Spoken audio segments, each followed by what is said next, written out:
خود پیامبر جز علامات نزدیک شدن قیامته، ولی الان 1000 خورده سال گذشته.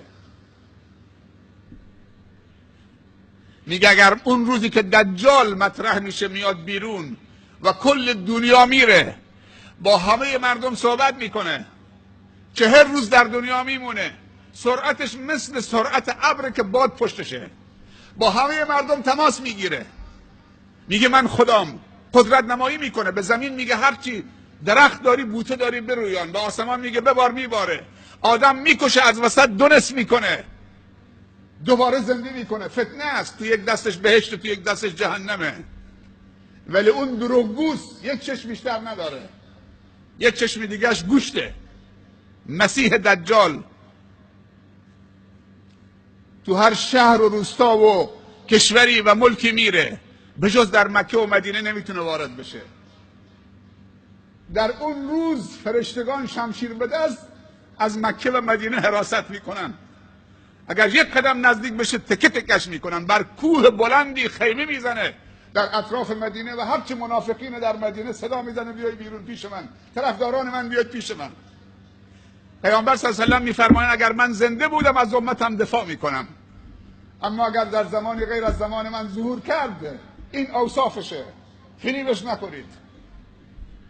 بیشتر طرفدارانش یهودن و سرمایه‌داران و زنها.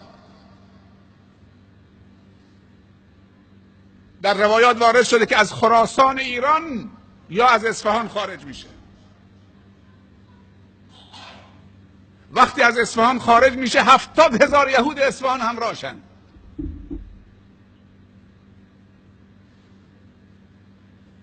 بزرگترین فتنه از شرقه، پیامبر اشاره کرده، و این دجاله.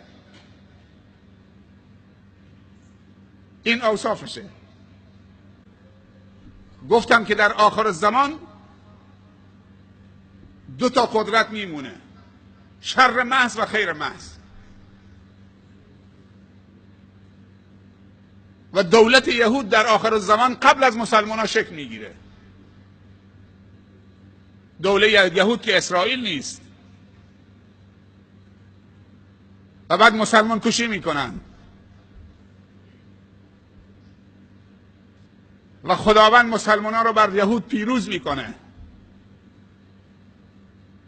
بعد کوه و درخت و دشت و سنگ و تپه و به صدا در میاد ای برادر مسلمان یهودی پشت من قایم شده، بیا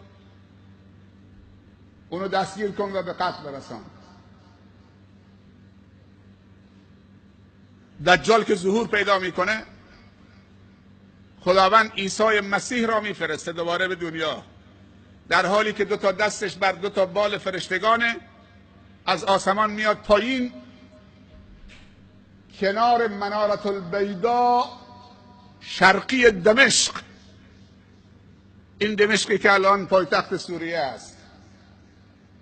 چقدر مسلمان کشی داره توش میشه. سرزمین شام سرزمین محشره. دجال بزرگ آخر الزمان در شام کشته میشه به دست عیسی مسیح، در محلی به اسم باب لد در فلسطین. وقتی گفتیم شام 4 کشوره، فلسطین، اردن، سوریه و لبنان، این 4 کشور بهش میگن شام. عیسی مسیح در حالی که 2 تا دستش بر 2 تا بال فرشتگانه میاد پایین، کنار منارة البیضاء، مناره سفید در دمشق، شرقی دمشق. و وقتی میاد به دنیا اولین کاری که میکنه میگه اشهد ان لا اله الا الله و اشهد ان محمدا عبده و رسوله. شهاده به اسلام میره. هر پیامبری که بعد از اسلام بیاد، بعد از اسلام هیچ پیامبری نیست بعد از پیامبر رسول الله صلی الله علیه و سلم. ولی عیسی مسیح به دنیا میاد. چرا به دنیا میاد؟ به خاطر که صلیب رو خرد بکنه. چون مسیحی ها گفتن ما عیسی رو کشتیم به دار کشیدیم. خداوند میگه اینا دروغ میگن. و ما قتلوه یقینا انی متوفیک و رافعک الیه. من تو رو قبض روح کردم و بلند کردم به آسمان. خداوند وقتی که دشمنان عیسی مسیح رفتن که عیسی مسیح رو بکشن، به قتل برسانن، خداوند اونو قبض روح کرد و شبه صورت عیسی مسیح رو انداخت تو کسی که کار دستش بود، خنجر.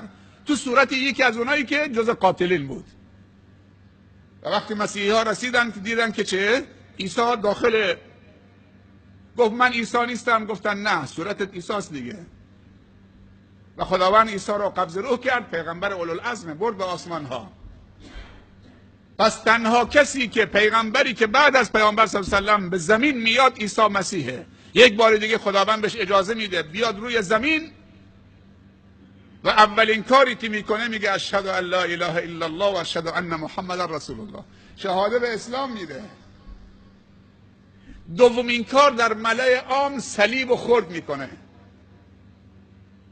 اون موقع دیگه اینترنت رو به اوج میرسه، سرعت اینترنت به اوج میرسه، سرعت ارتباطات به اوج میرسه.